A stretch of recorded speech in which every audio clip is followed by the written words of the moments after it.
Namen predavanja je pokazati, da teorija velikega poka ni nesporno dejstvo, pač pa pomanjkljiv kozmološki model in da stvarnik ni uporabil velikega poka.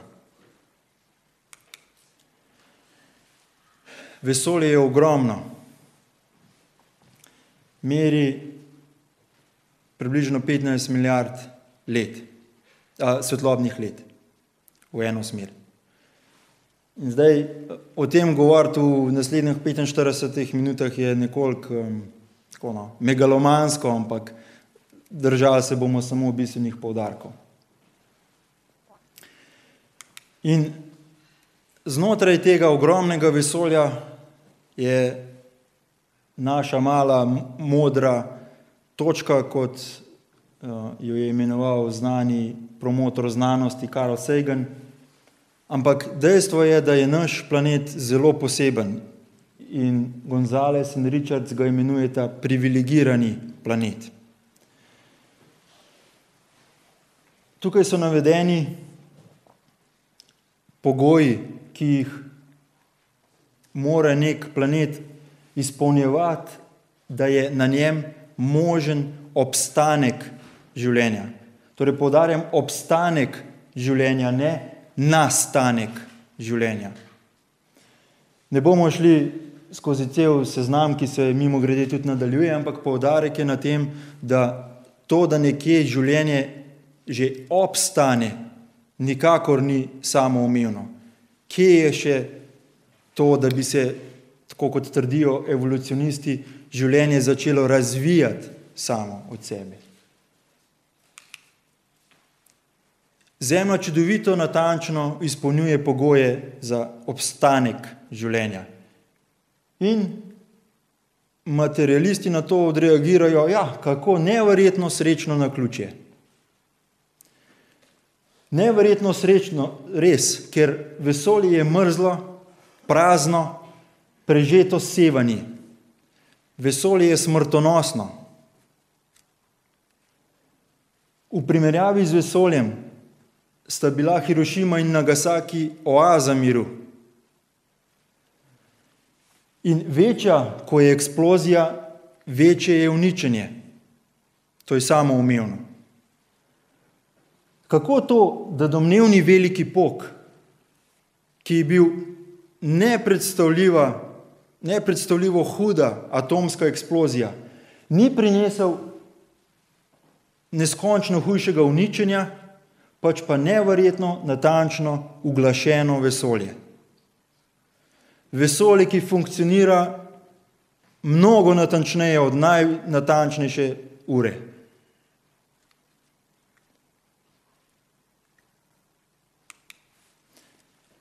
Stephen Hawking, verjetno najbolj znani znanstvenik našega časa, pravi: ker obstaja zakon, kot je gravitacija, vesolje lahko in bo ustvarilo samo sebe iz niča.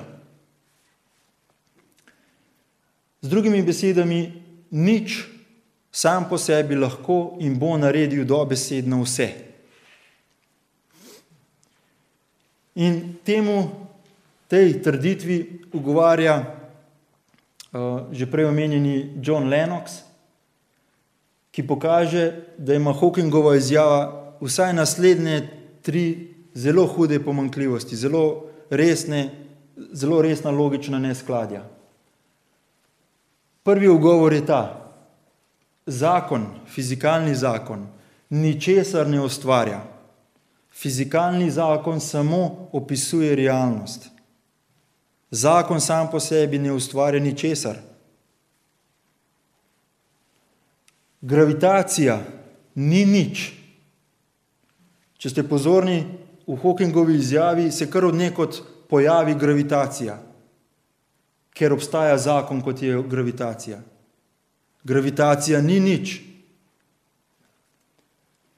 Tretji ugovor: če rečemo, da A ustvari B, potem A obstaja pred B.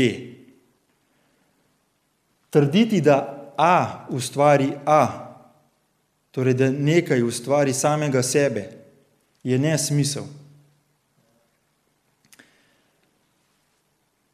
In očitno, da se je mogla najti avtoriteta, kot je Lennox, da je izjavil to, kar je povprečnemu smrtniku pravzaprav jasno že v začetku. Pravi tako: vse to kaže, da nesmisel ostane nesmisel, če tudi ga izgovori svetovno znani znanstvenik. Nelogičnost takih izjav zamegljuje dejstvo, da jih izgovarjajo znanstveniki. Splošna javnost pa nepresenetljivo predpostavlja, da so te izjave znanstvene in jih sprejme na podlagi avtoritete. Skratka, nesmisle se sprejme kot smiselne, zato ker jih trdi Hawking.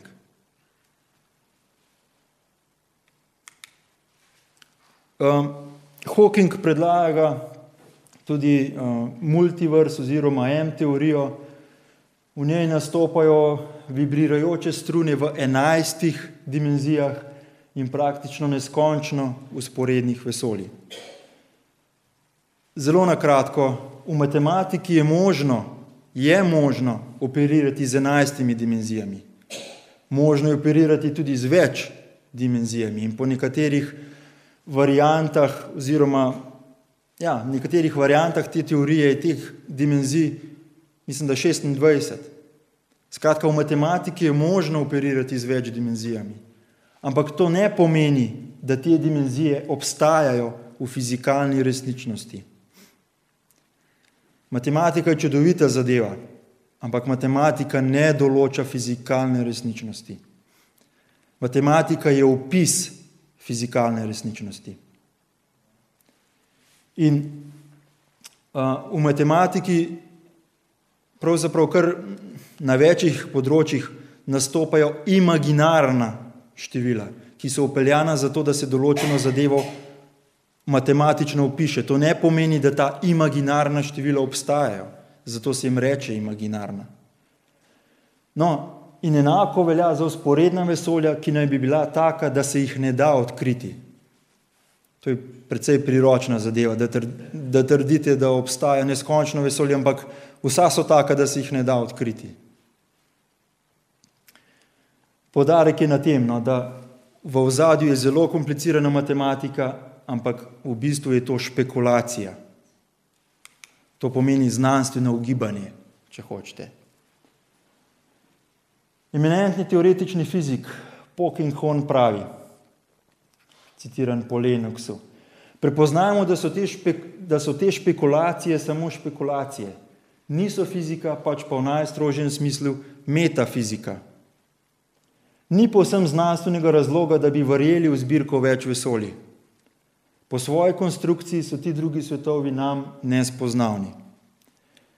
Možna razlaga enakega intelektualnega spoštovanja in po mojem mnenju večje ekonomičnosti in elegance bi bila, da je ta en svet tak, kot je, ker je stvaritev volje stvarnika, ki je namenil, naj bo takšen. Zgodba velikega poka se je začela z meritvami, ki so jih interpretirali, da pomenijo širjenje vesolja. Na širjenje vesolja se sklepa na podlagi rdečih premikov. Gre za analogijo Dopplerjevemu pojavu, kateremu ste priča vsakeč, ko recimo v avtu se peljete in slišite rešilca. Frekvenca zvoka, ki ga slišite, je odvisna od tega, kako in kam, koliko hitro potujete vi in rešilc. In iz te frekvence, iz te razlike v frekvenci se da sklepati nagibanje recimo rešilca. No, zanimivo je to, da do leta 1920 približno so verjeli v statično vesolje, torej v vesolje, ki se ne širi.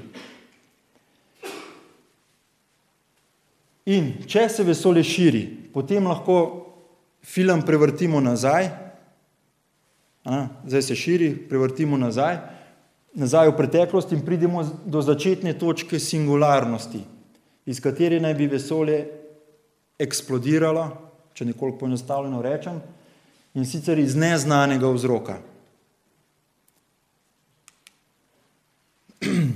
Samo na kratko, za rdeče premike, torej za to, kako se svetloba iz oddaljenih zvezd premakne v rdeči del spektra, ko prihaja do nas, obstajajo tudi povsem drugačne razlage. Torej razlage, ki ne potrebujejo širjenja vesolja. Naslednji citat. Hubbleov zakon, to je razmerje med navidezno magnitudo, torej razdalji svetilnosti, in rdečim premikom galaksij, ni zadostna osnova za potrditev širjenja. Torej Hubbleov zakon ni zadostna osnova za potrditev širjenja vesolja. Teoretično obstajajo drugačni mehanizmi rdečih premikov in do danes, to je bilo leta 2011, ko je bil ta članek objavljen, je nek avtor zbral 31 mehanizmov, ki dajejo kvantitativni opis tega, kako so veliki rdeči premiki lahko povezani z razdaljo. Z drugimi besedami, nek avtor je zbral 31 drugačnih razlag. Crawford je leta 2011 objavil članek, v katerem dokazuje, da opazovanja govorijo v prid statičnega vesolja, torej vesolja, ki se ne širi. Ivanov je sestavil kvantno-gravitacijski model statičnega vesolja. Ne bomo šli v detalje, imajte samo nekje v rezervi, da to širjenje vesolja ni nujno tako zelo potrjeno, kot se to prikazuje v medijih. Veliki pok ima velike težave. Prva velika težava je ta, da ne velja na samem začetku, torej v času T0. V to zgodbo se vpeljuje kvantne fluktuacije, kot se jim reče, ampak to je milo rečeno zelo izmuzljiv pojem. Potem naprej, veliki pok potrebuje napihovanje. To je spet eno od ad hoc predpostavk, torej predpostavk, ki jih je treba vpeljati za to, da zadeva funkcionira. Hartnett dokazuje, da gre za mašilo, torej za nekaj, kar nima prave fizikalne vrednosti. Veliki pok ne pojasni nastanka galaksij, zvezd in planetov. Poudarjam, veliki pok ne pojasni nastanka galaksij, zvezd in planetov. In še ena resna težava je to, da potrebuje temno energijo. Torej, v to zgodbo je treba vplesti tako imenovano temno energijo, temno materijo. Tudi to je mašilo, kot bo pokazano. Model velikega poka ni veljaven že na samem začetku. To se nekaterim zdi precej banalna zadeva, pa ni čisto tako. Namreč v točki singularnosti, iz katere naj bi vesolje recimo eksplodiralo, fizikalni zakoni ne veljajo. In Hawking priznava, da iz singularnosti lahko izide karkoli. In model, ki temelji na singularnosti, torej na nečem, ki lahko da karkoli, pač ne more dajati zanesljivih napovedi. Torej je tak model neuporaben, ker model mora dajati natančne napovedi in zanesljive napovedi. Naprej, model velikega poka ne more razložiti galaksij. Tako pravi Hartnett. Profesor Hawking na tem vprašanju, torej na vprašanju nastanka galaksij, doslej ni veliko napredoval. V svoji uspešnici iz leta 1988 je izvor zvezd in galaksij uvrstil na dno svojega seznama nerešenih problemov. V svoji knjigi iz leta 2001 je na hitro predlagal, da so morda nastale pod vplivom temne snovi na struni, vzporedni našemu svetu. Toda vzporedni svetovi na strunah so imaginarni objekti na trenutni stopnji zgodovine, tako da tega ne moremo šteti za razlago. Spomnimo se, da je razlaga opis neznanega z uporabo znanega. Tudi temno snov bi morali obravnavati z določeno mero skepticizma. Eden od poudarkov je ta, če vi v razlago nečesa vpeljujete recimo 20 novih dimenzij, ki jih nihče nikoli ni videl in izmeril, potem taka razlaga precej šepa, čist konceptualno, ker vpeljujete dodatne neznanke, da bi rešili tiste izhodiščne neznanke. To pač ni kaj prida razlaga. Seveda je res, da znanstveniki pri svojem raziskovanju se dejansko kdaj upravičeno poslužujejo takega pristopa, da privzamejo določene stvari, ampak v primeru velikega poka je težava precej globja, kot bo še pokazan.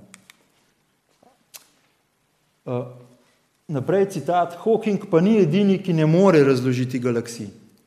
Leta 1990 je primerjava 5 različnih teorij nastanka galaksij privedla do zaključka, da ne moremo prav veliko staviti na to, da je katerakoli od teh teorij uporaben približek dejanskega nastanka galaksij. Potrebujemo odločilno idejo, ki nas bo popeljala v nov in koristen način premišljevanja, kar implicira, da veliki pok ni koristen način premišljevanja med drugim. Gre za to, da, kot pravi citat, tam zunaj sploh ne bi smele biti galaksije. In če že so, ne bi smele biti razvrščene v kopice, tako kot so.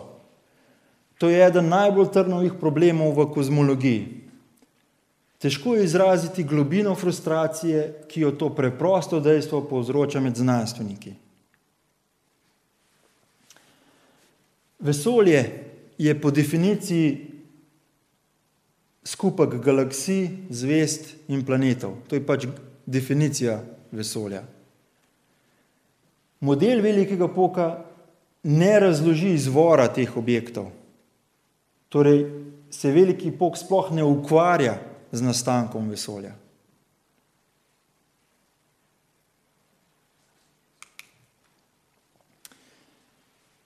No in, kot rečeno, treba je vpeljati napihovanje in temno energijo oziroma temno materijo.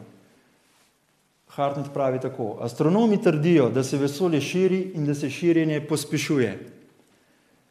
Da bi se njihova opazovanja skladala s standardno kozmologijo, to je model velikega poka, torej da bi se opazovanja skladala z velikim pokom, so morali dodati temno energijo z neničelno vrednostjo kozmološke konstante lambda in tudi izrazito količino temne energije. To skupaj tvori približno 96% masno-energijske vsebine vesolja, to da ostaja neznana entiteta. Vendar pa brez tega lambda CDM model velikega poka ne opiše opaženih svetilnosti. Skratka, da bi veliki pok opisal vesolje, kot ga vidimo, je treba vpeljati dodatek temne energije in ta dodatek predstavlja 96% vsega vesolja. Se razumemo? Probamo razložiti vesolje, da bi to razložili, bomo vpeljali 96% neke neznane entitete. Gre za to, da so v primerih, ko je bila temna energija in temna materija predpostavljena, velikokrat prišli do zaključkov, da so našli rešitev brez vpeljave temne energije, brez temne materije. No in Hartnett, da se razumemo, nikakor ni edini, ki oporeka velikemu poku. Oldershaw je že leta 1980 pravil tako: teoretiki so izumili koncept napihovanja in mrzle temne materije ter z njima razširili paradigmo velikega poka in jo obdržali pri življenju, toda tudi oni so prišli v čedalje večje nasprotje z opazovanjem. V luči vseh teh problemov je osupljivo, da je hipoteza velikega poka edini kozmološki model, ki ga fiziki jemljejo resno. In glede temne materije je bil Sandwich že leta 1988 povsem nedvoumen. Njen obstoj, torej obstoj temne materije, mora ostati predmet vere za pravega vernika v standardni model velikega poka. Da se razumemo, Sandwich je res avtoriteta. To ni nek, v narekovajih, zablojeni kreacionist. No in kot dokaz velikega poka se veliko govori o kozmičnem mikrovalovnem sevanju iz ozadja, s kratico CMBR. Veliki pok je dal zelo napačne napovedi temperature tega sevanja. To sevanje naj bi bilo nek ostanek sija prvotne eksplozije. Gamow je leta 1961 z uporabo modela velikega poka napovedal obstoj CMBR-a, torej to je veliki pok dosegal, pravilno je napovedal obstoj CMBR-a, ampak napovedi so bile, oziroma rezultati so bili, da je ta temperatura enaka 50 kelvinom. Nič kelvinov je absolutna ničla. 50 kelvinov je pač 50 stopinj več. No, leta 1964 so pa izmerili, da ima CMBR temperaturo samo 2,7 kelvina.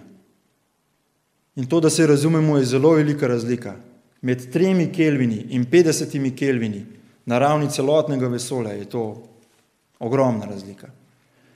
Pri tem se pozablja, da je Sir Eddington že leta 1926 brez uporabe modela velikega poka napovedal, da ima vesolje temperaturo 3 kelvine. Torej, brez uporabe modela velikega poka je dal napoved, ki je mnogo bliže realno izmerjeni kot pa prvotna verzija oziroma tedanja verzija modela velikega poka. Ampak zagovorniki velikega poka so bili glasnejši, model so prilagodili in začeli oznanjevati, da daje prave rezultate. Nasploh se tega pristopa kar pogosto poslužujejo. Dajo napoved ni skladna z meritvami, popravijo model, da štima in naslednjič spet. Ideja je prav obratna. Ideja je v tem, da bi model dal pravo napoved. Ne da se model, kot se reče, ves čas fita z meritvami. No, ampak to ni bil konec napačnih napovedi. Hartnettov citat. NASA je naredila poseben satelit, imenovan COBE, Cosmic Background Explorer, da bi izmerili variacije sevanja CMBR in te fluktuacije tega sevanja naj bi dokazovali veliki pok. V fazi izgradnje so morali predvideti velikost variacij, da bi lahko naredili dovolj občutljive inštrumente za njihovo merjenje. Naredili so napako. Izkazalo se je, da so dejanske variacije pod mejo detekcije inštrumentov, se pravi zelo majhne. Naknadno je bila izvedena statistična analiza izmerjenih podatkov in variacije so odkrili po tej statistični obdelavi. To so glasno razglašali kot opazovanje Boga. Toda avtorji so priznali, da ne morejo pokazati na nobeno točko neba in reči, ali je toplejša ali hladnejša od katerekoli druge. Te variacije so bile v resnici le šum meritev. Skratka, statistično obdelavo šuma meritev, ki spremlja vsako meritev, so prišli do velikih zaključkov o opazovanju Boga. Naprej. nadaljevanje istega citata. Tako je bil narejen nov in še dražji satelit, VMAP, Wilkinson Microwave Anisotropy Probe, s 30-krat večjo občutljivostjo. Tokrat so odkrili realne variacije. Spet so jih glasno razglašali kot dokaze za teorijo velikega poka, v resnici pa so model spet spremenili, da je bolje ustrezal novim podatkom. VMAP je dejansko postregal z nekaterimi neprijetnimi presenečenji. Variacije so pokazale obstoj kozmičnega severnega in južnega pola ter kozmičnega ekvatorja. To lahko kreacionisti razložijo s tem, da je Zemlja v ali blizu središča vesolja, medtem ko model velikega poka nima verodostojne razlage. Ves čas nam pripovedujejo, da je Zemlja nekje izgubljena na nekih nepomembnih obronkih vesolja. Skrajno nepomembna flika v celotni zgodbi. Meritve pa kažejo, da je resničnost majhno drugačna.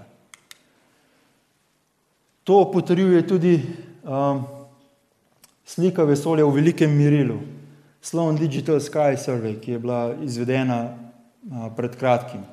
Hartnett pravi tako: prikazuje sliko vesolja, ki je povsem nasprotna kozmološkemu načelu.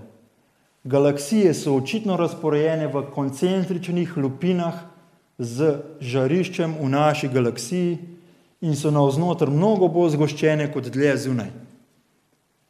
Vesolje velikega poka ne bi naredilo koncentričnih lupin okrog naše lokacije na nebu, zgoščenost galaksij pa bi morala naraščati in ne upadati, ko gledamo nazaj v pretekli čas. Saj so bile galaksije v preteklosti domnevno mnogo bližje ena drugi.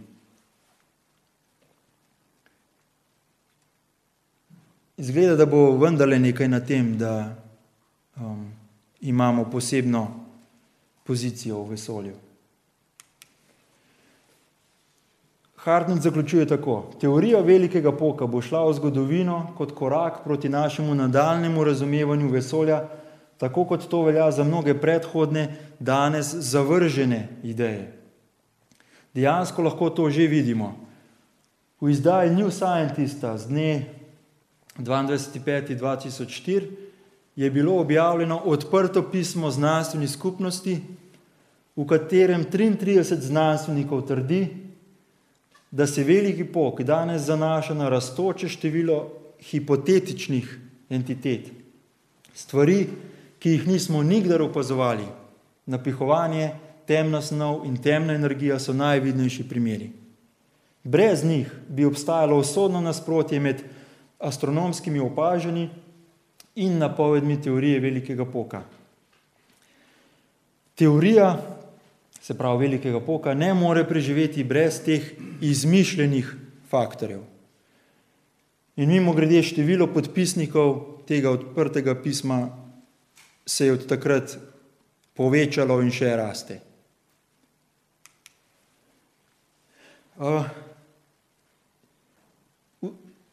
V medijih se ustvarja vtis, da je veliki pok povsem brez konkurence. V resnici pa ostaja kar nekaj drugih kozmoloških modelov, torej nekaj drugačnih razlag vesolja.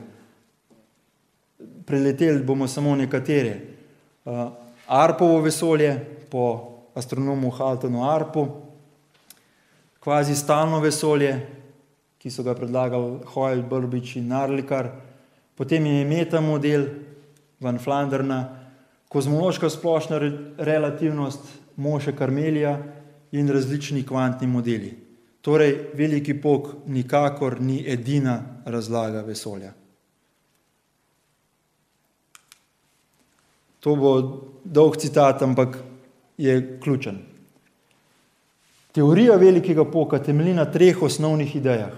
Prva, Einsteinova teorija gravitacije, to je splošna relativnost. Druga, galaktični rdeči premiki, ki si jih razlaga, da pomenijo širjenje vesolja, to je Hubbleov zakon.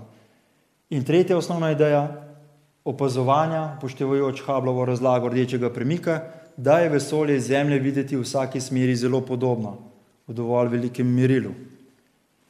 To se razlaga s predpostavko kozmološkega principa, ki pomeni, da to drži tudi za vsako drugo lokacijo v vesolju. Primarni dokaz v podporo teoriji velikega poka je mikrovalovno kozmično sevanje iz ozadja, ki se ga interpretira kot večerno zarjo prvobitne ognjene krogle. In zdaj, različni modeli, ki smo jih tu prikazali, kažejo, da se vse te pojave lahko razloži na popolnoma drugačne načine. Vesolje bi se lahko razširjalo ali pa bi bilo statično. Gravitacija bi lahko bila privlačna ali odbojna. Kvazarji, njihovi veliki rdeči premiki bi bili lahko blizu ali zelo daleč. Kozmično mikrovalovno sevanje iz ozadja bi lahko razložili kot premikanje sevanja v rdeče zaradi širjenja vesolja ali pa kot temperaturo prostora, ki ga ogreva zvezdna svetloba, kar nima nobene zveze z razširjenjem. Vesolje bi lahko večinoma vsebovalo temno materijo in temno energijo ali pa morda vsebuje samo to, kar vidimo okoli nas. Povsod bi bilo lahko enako temu, kakor ga vidimo mi, ali pa je to, kar vidimo, morda obkroženo z velikanskimi območji praznega prostora. Te možnosti se spreminjajo prek orjaških obsegov in dokazujejo, da naša nevednost daleč odtehta naše znanje. Teorija velikega poka ne pojasnjuje nastanka vesolja, niti ga ne pojasni kateri od alternativnih modelov. Vsi med njimi tako ali drugače odpovejo. Ellis, zelo znan astronom, pravi tako: treba se je zavedati, da obstaja nabor modelov, ki lahko razložijo opazovanja. Naprimer, lahko skonstruiram sferično, simetrično vesolje z Zemljo v njegovem središču. In tega ne morete ureči na podlagi opazovanj. Lahko ga izločite le na filozofski podlagi. Po mojem s tem nikakor ni nič narobe. Kar želimo osvetliti je dejstvo, da pri izbiri modelov uporabljamo filozofske kriterije. Veliko kozmologije skuša to prikriti. Noin Hartnett je leta 2007 predlagal kozmološki model, ki je skladen s sodobnimi opazovanji in poročilom iz Biblije. V grobem pravi tako: če Einsteinova relativnost velja v lokalnem merilu in če Karmelijeva relativnost velja v kozmološkem merilu in veljata, potem edina metrika, edina rešitev enačb, ki je pravilna v obeh merilih, potem je edina metrika tista, ki zahteva ogromno kozmološko pospeševanje in posledično tudi širitev časa med Zemljo in vesoljem. Gre za to, da na 4. dan stvarjenja je Bog izredno hitro razprostrl vesolje s središčem blizu Zemlje, zaradi česar je tega dne čas v vesolju tekel bistveno hitreje kot na Zemlji. S prenehanjem pospeševanja širjenja vesolja se je končala tudi časovna razširitev. In zdaj bo kdo rekel: ja, seveda, to je povsem ad hoc predpostavka, ta širitev časa in tako naprej. Ampak dejstvo je, da čas ne teče povsod enako. In to mimogrede je treba upoštevati že v tako, rečemo, prizemeljski stvari, kot so sateliti za GPS navigacijo. Čas na satelitu, ki kroži okrog Zemlje, teče drugače kot na Zemlji.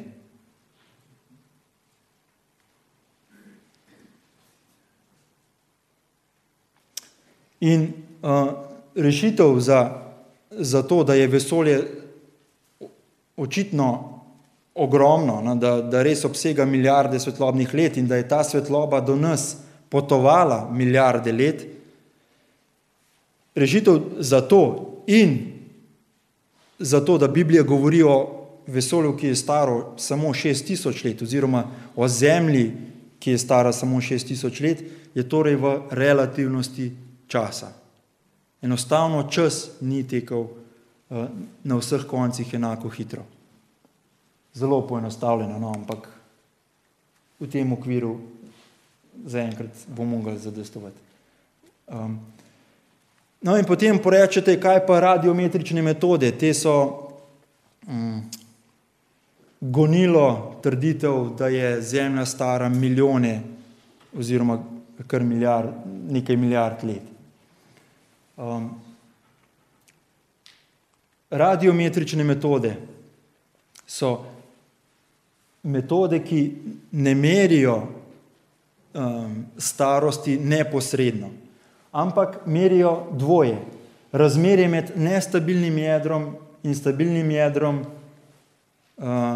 opazovanega izotopa naslednje generacije in trenutno hitrost radioaktivnega razpada. Skratka, te metode starosti ne merijo neposredno. Predvsem pa je problematično to, da so kritično odvisne od naslednjih predpostavk. Predpostavi se, da na začetku ni bilo nobenega hčerinskega jedra pri tem radioaktivnem razpadu. Predpostavi se. Potem predpostavi se, da vse domnevne milijone let ni nič poseglo v ta vzorec, ki ga opazujejo. In predpostavi se, da je hitrost razpada bila konstantna skozi milijone let. Te predpostavke so dokazljivo napačne. Samo dva primera. Z metodo Kali Argona so 10 let stari lavi z vulkana Mount St. Helens določili starost 0,34 do 2,8 milijonov let. Že sam razpon rezultata je problematičen, da se razumemo. Če vi date rezultat, nekje med 0,3 in 2,8 milijona let, je to zelo velik razpon. Sploh, da ne govorimo o tem, da je bila stara 10 let. Z metodo uran-svinec so mineralom cirkona določili starost 1,5 milijarde let. Toda vseboval je helij, ki bi odgovarjal starosti 6000 let. Mislim, da je ključno to, kar pravi Van der Wendel, ki je nuklearni fizik. Če vzorec ne sodi v evolucijsko shemo, se pravi milijoni in milijoni let, se ga nadomesti s takim, ki ustreza. Tako se pač dela. Eden od argumentov za starost, za velike starosti ne bi bil tudi ta, da petrifikacija, torej okamnitev, poteka zelo počasi. Ampak dejstvo je, da petrifikacija lahko poteka zelo hitro. Recimo, leseni stebri, temeljni piloti, lahko petrificirajo manj kot 100 letih. Torej, leseni piloti lahko postanejo kot kamen v manj kot 100 letih. Potem tukaj je slika mlinskega kolesa, ki je okamenel v manj kot 100 letih. Klobuk v rudniku v Tasmaniji, skratka nek klobuk, ki ga je rodar tam pozabil, je petrificiral v 50 letih. Premog so v laboratoriju sintetizirali v manj kot 1 letu. In kapniki na mostovih lahko zrastejo tudi do 30 cm v 1 letu, ne v milijonih let.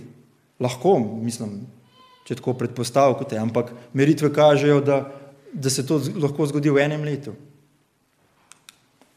No in vprašanje časa je ključno, ker če ni bilo časa, evolucija ni možna, tudi hipotetično ne. Že iz tega vidika ne. In argumenti za mlado Zemljo so naslednji. Prvi je razpadanje magnetnega polja Zemlje in Merkurja. Izmerjeno je bilo, da je magnetno polje Merkurja od leta 1975, torej približno od takrat, ko sem bil jaz rojen, upadlo za 7,8%. Pri taki stopni upada magnetnega polja planet Merkur ne more obstajati milijone let. ker brez zaščite magnetnega polja mu pač ni preživetja. Naprej. V fosilih so odkrili občutljiva tkiva in biomolekule, ki, kot vemo, razpadajo po recimo 10 000 letih. Morja bi morali biti bistveno bolj slana, če bi bila Zemlja res stara milijone let. Potem argument za mlado Zemljo je tudi, kot sem prej omenil, helij v cirkonih, torej v teh posebnih kristalih. Naprej, izotop C14, ki ima razpolovno dobo 5700 let, so našli v neprepustnih diamantih, domnevno starih milijone let. To tudi ne gre skupaj. Potem značilen primer so polistratni fosili. To so fosili, ki segajo preko več geoloških plasti, kot kaže tukaj slika desno. Gre za fosil debla, ki sega preko več geoloških plasti. Te geološke plasti naj bi se usedale milijone let. Kako naj bi to deblo preživelo milijone let usedanja?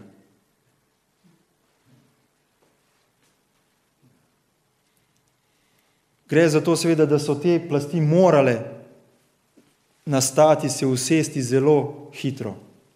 In recimo globalni potop, o katerem govori Biblija, je zato zelo dobra razlaga. Naprej, argument za mlado Zemljo je tudi obstoj kometov. Če bi bilo vse skupaj res tako staro, če bi bilo Sonče tako staro, kot pravijo materialisti, bi morali kometi že davno vsi izginiti, ker imajo goriva za približno 10 000 let.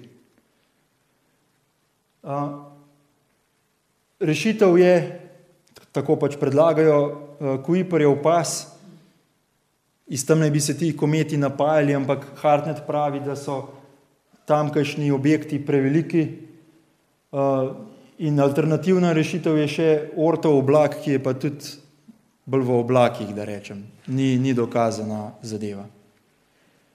In še eno od argumentov je, od argumentov za mlado Zemljo je, da bi se spiralne galaksije morale že davno naviti. Torej ne bi bile več spiralne, ker bi se spiralni rokavi navili.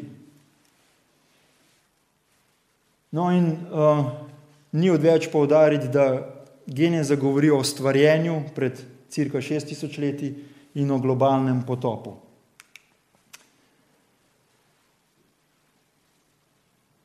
Še en zelo pomemben poudarek za zaključek. Biblija ne govori o velikem poku.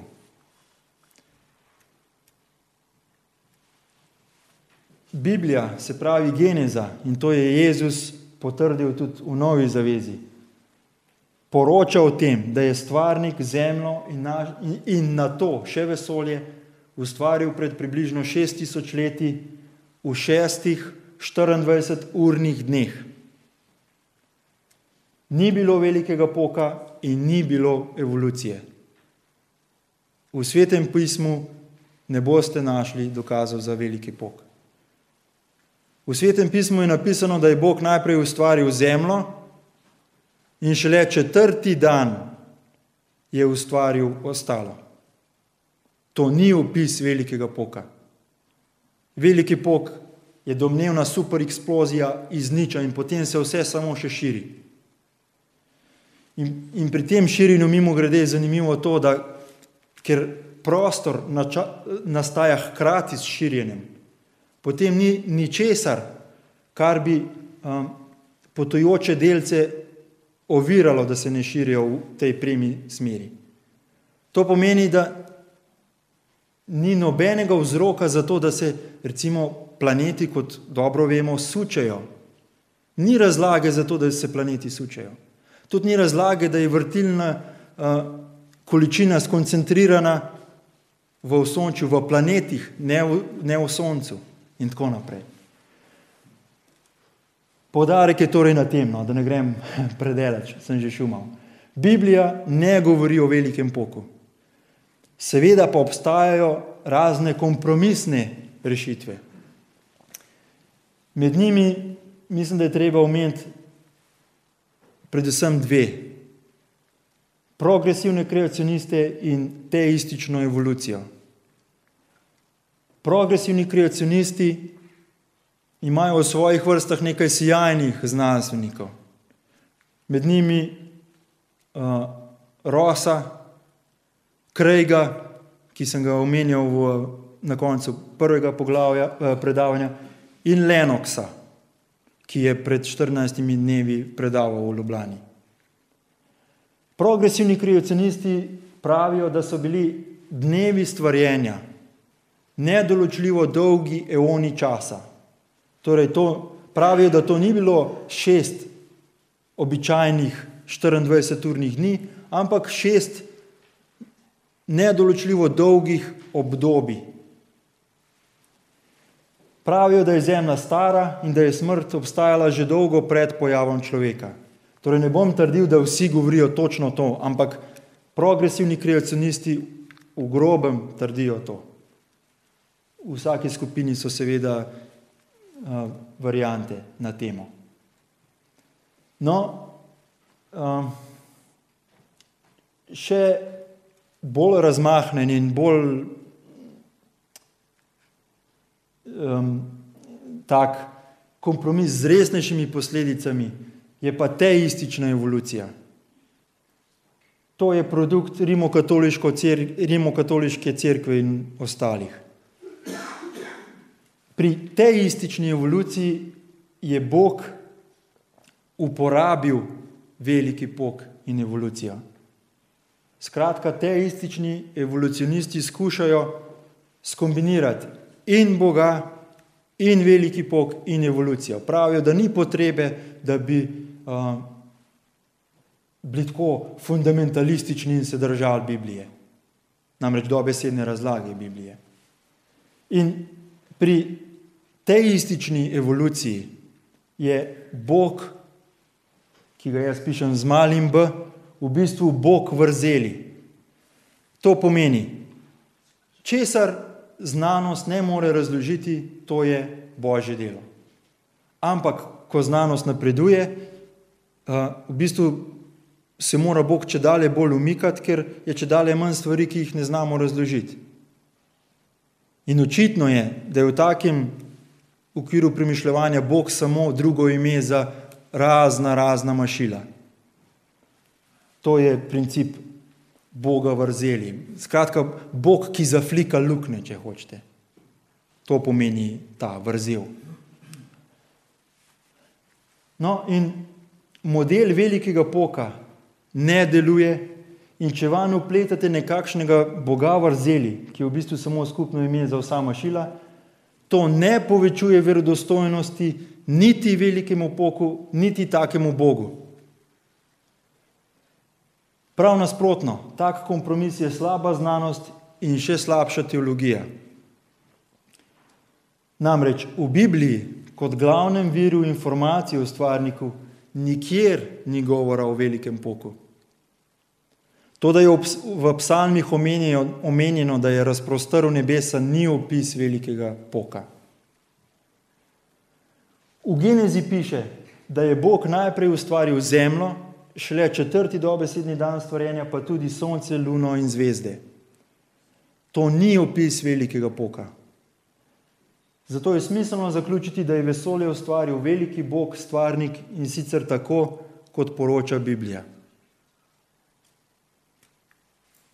Hvala za potrpljenje.